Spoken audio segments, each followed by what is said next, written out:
Hi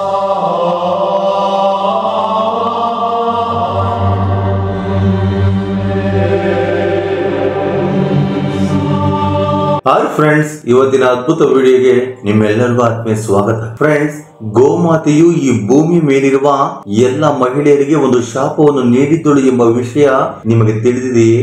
ಆ ಶಾಪದ ಪರಿಣಾಮವನ್ನು ಎಂದಿಗೂ ಪ್ರತಿಯೊಬ್ಬ ಮಹಿಳೆಯೂ ಅನುಭವಿಸುತ್ತಿದ್ದಾಳೆ. ಅಷ್ಟಕ್ಕೂ ಗೋಮಾತೆ ಮಹಿಳೆಯರನ್ನು ಏಕೆ ಶಪಿಸಿದಳು? ಆ ಶಾಪವಾದರೂ ಏನು? ಗೋಮಾತೆ ನೀಡಿದ ಆ ಶಾಪದ ಬಗ್ಗೆ ತಿಳಿದರೆ ನೀವು ಖಂಡಿತವಾಗಿಯೂ ಆಶ್ಚರ್ಯ ಪಡುತ್ತೀರಿ. ಹಾಗಿದ್ರೆ ಆ ಶಾಪವೇನೆಂದು ಈಗ ನಾವು ಒಂದು ಕಥೆಯ ಮೂಲಕ ತಿಳಿದುಕೊಳ್ಳೋಣ ಬನ್ನಿ. ಅದಕ್ಕಿಂತ ಮೊದಲು ಈ ವಿಡಿಯೋಗೊಂದು ಲೈಕ್ ನೀಡಿ, ನಮ್ಮ ಚಾನೆಲ್ ಅನ್ನು ಸಬ್ಸ್ಕ್ರೈಬ್ ಮಾಡಿಕೊಳ್ಳಿ. ಹಾಗೆ ಕಮೆಂಟ್ ಬಾಕ್ಸ್ ಅಲ್ಲಿ ಜೈ ಶ್ರೀ ಕೃಷ್ಣ ವಾಸುದೇವ ಎಂದು ಕಮೆಂಟ್ ಮಾಡೋ ಮೂಲಕ ನಿಮ್ಮ ಕೃತಜ್ಞತೆಯನ್ನು ತಿಳಿಸಿ. ಫ್ರೆಂಡ್ಸ್, ಈ ಕಥೆಯು ಪುರಾತನ ಕಾಲಕ್ಕೆ ಸಂಬಂಧಿಸಿದ್ದು. ಒಂದು ದಿನ ಶ್ರೀಕೃಷ್ಣನು ತನ್ನ ರಾಜ ಸಿಂಹಾಸನದ ಮೇಲೆ ಕುಳಿತಿದ್ದಾಗ ದೇವರು ಶ್ರೀ ನಾರದರು ಅಲ್ಲಿಗೆ ಬರುತ್ತಾರೆ. ಪ್ರಭು, ನಾನು ಇಂದು ಮೃತ್ಯು ಲೋಕದಲ್ಲಿ ಸಂಚರಿಸುತ್ತಿದ್ದಾಗ ಒಬ್ಬ ಮಹಿಳೆ ನನ್ನನ್ನು ಒಂದು ಪ್ರಶ್ನೆ ಕೇಳಿದಳು. ಪುರಾಣ ಕಾಲದಲ್ಲಿ ಮಕ್ಕಳು ಹುಟ್ಟಿದ ತಕ್ಷಣ ನಡೆಯುತ್ತಿದ್ದರು, ಆದರೆ ಈಗೇಕೆ ಮಕ್ಕಳು ಹುಟ್ಟಿದ ತಕ್ಷಣ ನಡೆಯುವುದಿಲ್ಲ? ಇದರ ಕಾರಣವೇನು ಎಂದು ಕೇಳಿದಳು. ಆದರೆ ಆ ಪ್ರಶ್ನೆಗೆ ನನ್ನ ಬಳಿ ಉತ್ತರವಿರಲಿಲ್ಲ. ದಯವಿಟ್ಟು ಪ್ರಭು, ನನ್ನ ಈ ಪ್ರಶ್ನೆಗೆ ಉತ್ತರ ನೀಡಿ ಎಂದು ನಾರದರು ಕೇಳಿಕೊಂಡರು. ಆಗ ಶ್ರೀಕೃಷ್ಣನು, ನಾರದ ಮಹರ್ಷಿಯೇ, ನೀವು ಕೇಳಿದ ಪ್ರಶ್ನೆ ಸಮಸ್ತ ನಾರಿ ಜನಾಂಗಕ್ಕೆ ಅತ್ಯಂತ ಮಹತ್ವಪೂರ್ಣವಾದದ್ದು. ಈ ಪ್ರಶ್ನೆಗೆ ಉತ್ತರ ತಿಳಿಯಬೇಕೆಂದರೆ ನಾನು ನಿಮಗೆ ಒಂದು ಕಥೆಯನ್ನು ಹೇಳುತ್ತೇನೆ. ಆದರೆ ಒಂದು ಷರತ್ತು, ಈ ಕಥೆಯನ್ನು ಪ್ರತಿಯೊಬ್ಬರು ಸಂಪೂರ್ಣವಾಗಿ ಕೇಳಬೇಕು. ಯಾರು ಈ ಕಥೆಯನ್ನು ಪೂರ್ತಿಯಾಗಿ ಕೇಳುತ್ತಾರೋ ಅವರಿಗೆ ಸರ್ವ ಪಾಪಗಳಿಂದ ವಿಮುಕ್ತಿ ಸಿಗುತ್ತದೆ ಎಂದು ಶ್ರೀಕೃಷ್ಣನು ಹೇಳಿ ಕಥೆಯನ್ನು ಆರಂಭಿಸಿದರು. ನಾರದ ಮಹರ್ಷಿಯೇ, ಪೂರ್ವ ಕಾಲದಲ್ಲಿ ಮಧ್ಯಪ್ರದೇಶದಲ್ಲಿ ರಾಮು ಎಂಬ ಹೆಸರಿನ ಒಬ್ಬ ವ್ಯಕ್ತಿ ಇದ್ದನು. ಅವನು ಬಹಳ ಸ್ವಾರ್ಥಿ. ಅವನ ಬಳಿ ಒಂದು ಹಸು ಇತ್ತು. ಆ ಹಸು ಹಾಲು ಕೊಡುವವರೆಗೂ ಅದಕ್ಕೆ ಚೆನ್ನಾಗಿ ಹುಲ್ಲು ತಿನ್ನಿಸುತ್ತಿದ್ದನು. ಅದರಿಂದ ಬರುವ ಹಾಲನ್ನು ಮಾರಿ ಜೀವನ ಸಾಗಿಸುತ್ತಿದ್ದನು. ಕಾಲ ಕಳೆದಂತೆ ಆ ಹಸು ಹಾಲು ಕೊಡುವುದನ್ನು ನಿಲ್ಲಿಸಿತು. ಅಂದಿನಿಂದ ರಾಮು ಅದಕ್ಕೆ ಹುಲ್ಲು ನೀಡುವುದನ್ನು ನಿಲ್ಲಿಸಿದ. ಆಹಾರವಿಲ್ಲದೆ ಹಸು ಬಡಕಲಾಯಿತು. ಒಂದು ದಿನ ರಾಮು ಆ ಹಸುವನ್ನು ಚೆನ್ನಾಗಿ ತಳಿಸಿ ಕಾಡಿನಲ್ಲಿ ಒಂಟಿಯಾಗಿ ಬಿಟ್ಟು ಬಂದ. ಆ ಹಸು ಕಾಡಿನಲ್ಲಿ ಅಲೆಯುತ್ತಾ ತನ್ನ ದುಸ್ಥಿತಿಯನ್ನು ನೆನೆದು ದುಃಖಿಸುತ್ತಿತ್ತು. ಒಂದು ದಿನ ಕಾಡಿನಲ್ಲಿ ಒಂದು ದೇವಸ್ಥಾನವನ್ನು ಕಂಡು ದೇವರ ಮುಂದೆ ನಿಂತು, ದೇವರೇ, ನಮ್ಮನ್ನು ಹಸುವಿನ ಜನ್ಮದಲ್ಲಿ ಹುಟ್ಟಿಸಿ ನೀನು ತಪ್ಪು ಮಾಡಿದೆ. ಎಲ್ಲ ಜನ್ಮಗಳಲ್ಲಿ ಮಾನವ ಜನ್ಮವೇ ಶ್ರೇಷ್ಠ. ಆದರೆ ಈ ಮಾನವರು ಎಂತಹ ಪಾಪಿಗಳು. ಹಾಲು ಕೊಡುವವರೆಗೂ ಪ್ರೀತಿಯಿಂದ ನೋಡಿಕೊಂಡ ನನ್ನ ಯಜಮಾನ ಹಾಲು ನಿಲ್ಲಿಸಿದ ತಕ್ಷಣ ನನ್ನನ್ನು ಕಾಡಿಗೆ ಅಟ್ಟಿದ್ದಾನೆ ಎಂದು ತನ್ನ ನೋವನ್ನು ತೋಡಿಕೊಂಡಿತು. ಕೆಲವು ದಿನಗಳು ಕಳೆದವು. ಆ ಹಸು ಗರ್ಭವತಿ ಆಯಿತು. 5 ತಿಂಗಳ ಗರ್ಭಿಣಿಯಾಗಿದ್ದಾಗ ಕಾಡಿನಲ್ಲಿ ಹೋಗುತ್ತಿದ್ದ ಒಬ್ಬ ಮಹಿಳೆ ಆ ಹಸುವನ್ನು ನೋಡಿದಳು. ಈ ಹಸು ಗರ್ಭಿಣಿಯಾಗಿದೆ, ಇದನ್ನು ಮನೆಗೆ ಕರೆದೊಯ್ದರೆ ಕರು ಹಾಕಿದ ನಂತರ ಹಾಲು ಕೊಡುತ್ತದೆ. ಆ ಹಾಲನ್ನು ಮಾರಿ ಜೀವನ ನಡೆಸಬಹುದು ಎಂದು ಯೋಚಿಸಿ ತನ್ನ ಗಂಡನನ್ನು ಕರೆಯಲು ಹೋದಳು. ಆದರೆ ಅವಳು ಗಂಡನೊಂದಿಗೆ ಹಿಂತಿರುಗಿ ಬರುವುದರೊಳಗೆ ಆ ಹಸು ಅಲ್ಲಿಂದ ಹೊರಟು ಹೋಗಿತ್ತು. ಕಾಲಕ್ರಮೇಣ ಹಸುವಿಗೆ ಹೆರಿಗೆ ಸಮಯ ಹತ್ತಿರವಾಯಿತು. ಅದು ಕಾಡಿನಲ್ಲಿದ್ದ ಒಂದು ಸುರಕ್ಷಿತ ಸ್ಥಳದಲ್ಲಿ ಒಂದು ಮುದ್ದಾದ ಕರುವಿಗೆ ಜನ್ಮ ನೀಡಿತು. ಆ ಕರು ಹುಟ್ಟಿದ ಕೆಲವೇ ಕ್ಷಣಗಳಲ್ಲಿ ಎದ್ದು ಓಡಾಡಲು ಮತ್ತು ಕುಣಿದಾಡಲು ಪ್ರಾರಂಭಿಸಿತು. ಇದನ್ನು ಕಂಡು ತಾಯಿ ಹಸು ಬಹಳ ಸಂತೋಷಪಟ್ಟಿತು. ಆದರೆ ಅದೇ ಸಮಯದಲ್ಲಿ ಆ ಹಸುವನ್ನು ಮೊದಲೇ ನೋಡಿದ್ದ ಆ ಮಹಿಳೆ ಅಲ್ಲಿಗೆ ಬಂದಳು. ಕರುವನ್ನು ಕಂಡ ಅವಳು, ಅಬ್ಬಾ, ಅದೆಂತ ಅದ್ಭುತವಾದ ಕರು, ಇದನ್ನು ನಾನು ಮನೆಗೆ ತೆಗೆದುಕೊಂಡು ಹೋಗುತ್ತೇನೆ ಎಂದು ಯೋಚಿಸಿ ಕರುವನ್ನು ಹಿಡಿಯಲು ಮುಂದಾದಳು. ತನ್ನ ಕರುವನ್ನು ಅವಳು ಹಿಡಿದುಕೊಳ್ಳುವುದನ್ನು ಕಂಡ ತಾಯಿ ಹಸು, ದಯವಿಟ್ಟು ನನ್ನ ಮಗುವನ್ನು ಮುಟ್ಟಬೇಡ, ಕೆಲವೇ ಕ್ಷಣಗಳ ಹಿಂದೆ ಅದು ಹುಟ್ಟಿದೆ, ಅದನ್ನು ನನ್ನಿಂದ ಬೇರ್ಪಡಿಸಬೇಡ ಎಂದು ಬೇಡಿಕೊಂಡಿತು. ಆದರೆ ಆ ಮಹಿಳೆ ಹಸುವಿನ ಮಾತನ್ನು ಕೇಳದೆ ಕರುವನ್ನು ಬಲವಂತವಾಗಿ ಎಳೆದೊಯ್ಯಲು ಪ್ರಯತ್ನಿಸಿದಳು. ತನ್ನ ಮಗುವನ್ನು ಕಳೆದುಕೊಳ್ಳುವ ನೋವಿನಿಂದ ತತ್ತರಿಸಿದ ಗೋಮಾತೆ ಕೋಪ ಮತ್ತು ದುಃಖದಿಂದ ಆ ಮಹಿಳೆಗೆ ಈ ರೀತಿಯಾಗಿ ಶಾಪ ನೀಡಿತು.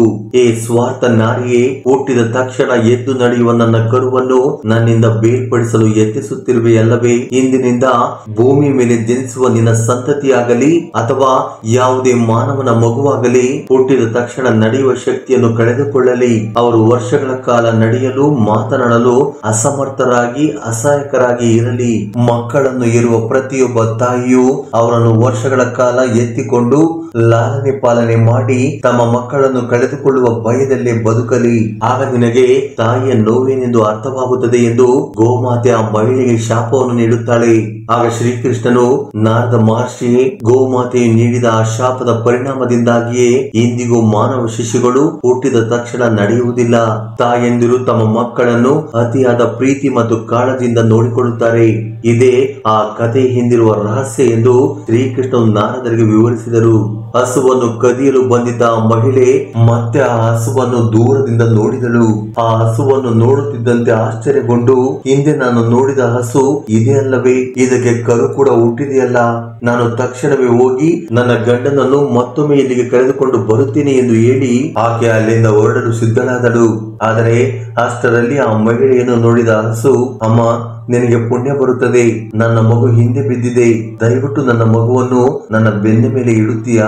ನಾನು ನನ್ನ ಮಗುವನ್ನು ತೆಗೆದುಕೊಂಡು ಇಲ್ಲಿಂದ ಸುರಕ್ಷಿತ ಪ್ರದೇಶಕ್ಕೆ ಹೋಗುತ್ತೇನೆ. ಈ ಒಂದು ಸಹಾಯ ಮಾಡಿದರೆ ನಾನು ನಿನಗೆ ಬಹಳ ಋಣಿಯಾಗಿರುತ್ತೇನೆ. ಇಲ್ಲದಿದ್ದರೆ ನನ್ನ ಮಗು ಸತ್ತು ಹೋಗುತ್ತದೆ. 8 ತಿಂಗಳ ನಂತರ ನನ್ನ ಮಗು ನಡೆಯುವುದನ್ನು ಕಲಿತು ತನ್ನನ್ನು ತಾನು ರಕ್ಷಿಸಿಕೊಳ್ಳಬಲ್ಲದು. ದಯವಿಟ್ಟು ನನಗೆ ಈ ಒಂದು ಸಹಾಯ ಮಾಡು ಎಂದು ಆ ಹಸು ಆ ಮಹಿಳೆಯನ್ನು ಕೇಳಿಕೊಂಡಿತು.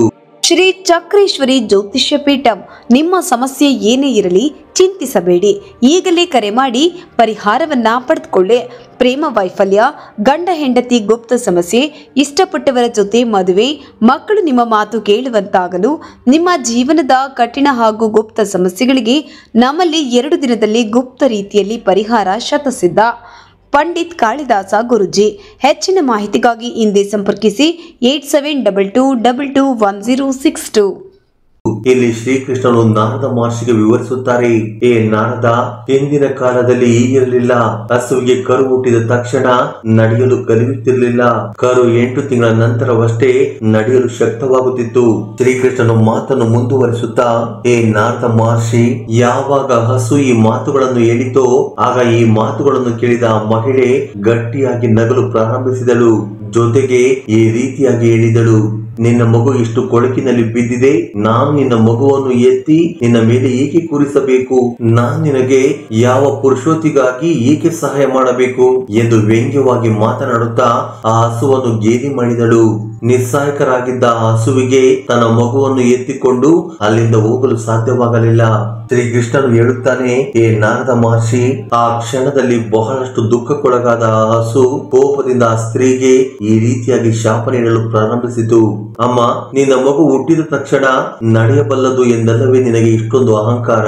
ಹಾಗಾದರೆ ನಾನು ನಿನಗೆ ಶಾಪ ಕೊಡುತ್ತೇನೆ. ನಿನ್ನ ಮಗು ಹುಟ್ಟಿದ 10 ತಿಂಗಳ ನಂತರವಷ್ಟೇ ನಡೆಯಲು ಕಲಿಯುತ್ತದೆ. ಇದೇ ನನ್ನ ಶಾಪ ಎಂದು ಆ ಹಸು ಆವೇಶದಿಂದ ಆ ಸ್ತ್ರೀಗೆ ಶಾಪ ನೀಡಿತು. ಇಂದು ನನ್ನ ಮಗು ನಡೆಯಲಾಗದ ಸ್ಥಿತಿಯಲ್ಲಿದ್ದರೂ ಮುಂದಿನ ಜನ್ಮದಲ್ಲಿ ಹಸುವಾಗಿ ಹುಟ್ಟಿದಾಗ ಬಹಳ ಬೇಗನೆ ತನ್ನ ಕಾಲ ಮೇಲೆ ತಾನು ನಡೆಯಬಲ್ಲದು ಎಂದು ಹೇಳಿತು. ಆ ಶಾಪ ಆ ಒಬ್ಬ ಮಹಿಳೆಗೆ ಮಾತ್ರ ಸೀಮಿತವಾಗಲಿಲ್ಲ.